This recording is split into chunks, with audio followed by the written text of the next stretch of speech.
एक दिन किसान के घर पर कुछ मेहमान आते हैं और जब वो मेहमान किसान के घर पहुंचते हैं तब वो किसान अपने खेत पर होता है। तो मेहमान किसान के घर पर उस किसान का इंतज़ार करते हैं और थोड़ी देर बाद वो किसान अपने कुत्ते के साथ घर पर पहुंचता है और मेहमान ने उन दोनों को देखा कि तुम दोनों एक ही रास्ते से आए हो, पर तुम्हारा कुत्ता बहुत हाँफ रहा है लेकिन तुम तो बिल्कुल थके हुए नहीं लग रहे हो, ऐसा क्यों?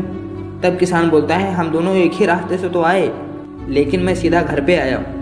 लेकिन इस कुत्ते को रास्ते में अगर कोई दूसरा कुत्ता मिल जाता था तो ये पहले उसके पीछे भागता, फिर मेरे पास आता, फिर आगे कोई कुत्ता मिलता तो फिर उसके पीछे भागता, फिर मेरे पास आता, और पूरे रास्ते में ये यही करता रहा, इसलिए ये ज़्यादा थक गया है। देखिए, ये स्टोरी आपको इतना इंटरेस्टिंग नहीं लगी होगी, लेकिन जो इसकी सीख है ना वो बहुत ही बड़ी है। आप में से ऐसे बहुत सारे लोग हैं जिनके सपने बहुत बड़े हैं। तो इस मंजिल के सफ़र में जैसे उस कुत्ते को बहुत सारे कुत्ते मिल रहे थे, उसी तरह आपके भी रास्ते में ऐसे ही कुत्ते की तरह लोग मिलेंगे जो आप पर भौंकेंगे, आपका रास्ता रोकेंगे।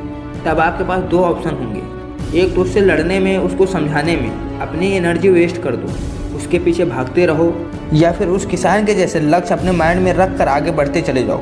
जो कुत्ते भौंक रहे थे ना आप पे, वो वहीं के वहीं रह जाएंगे और आप आगे निकल जाओगे, और कुछ टाइम उनकी आवाज़ भी आना आपको बंद हो जाएगी। ये थी पहली कहानी। अब मैं आपको दूसरी कहानी सुनाता हूँ। ये कहानी बहुत इंटरेस्टिंग है और शायद आपने पहले सुन भी रखी होगी।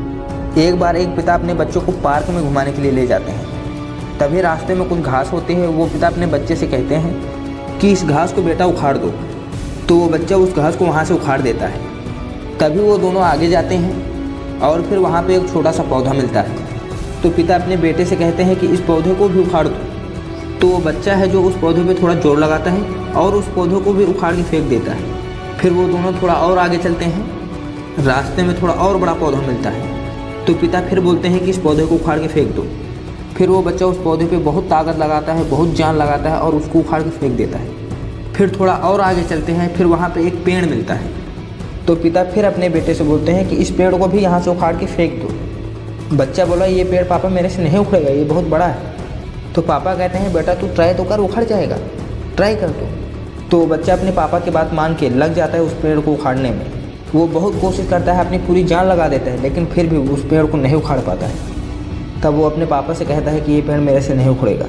तभी उसके पापा कहते हैं, बेटा कोई बात नहीं, लेकिन यहाँ पर तुम्हारी पूरी ज़िंदगी के लिए एक बहुत बड़ा सबक है। जैसे जैसे तुम्हारी उम्र बढ़ती जाएगी वैसे वैसे कई आदतों का शिकार हो सकते हो, और तुम्हारी बुरी आदतें भी उस घास की तरह होंगी, और टाइम के साथ में वो पौधे की जैसी बन जाएंगी, और फिर बाद में बड़े पौधे की तरह, और फिर उस पेड़ की तरह।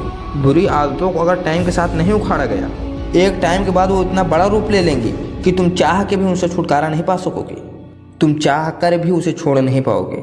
बहुत कोशिश करोगे पर छोड़ नहीं पाओगे। इसीलिए जो बुरी आदतें हैं उनको शुरुआत में ही छोड़ना उचित है, क्योंकि आदतें ही इंसान का भविष्य बनाती भी हैं और बिगाड़ती भी हैं।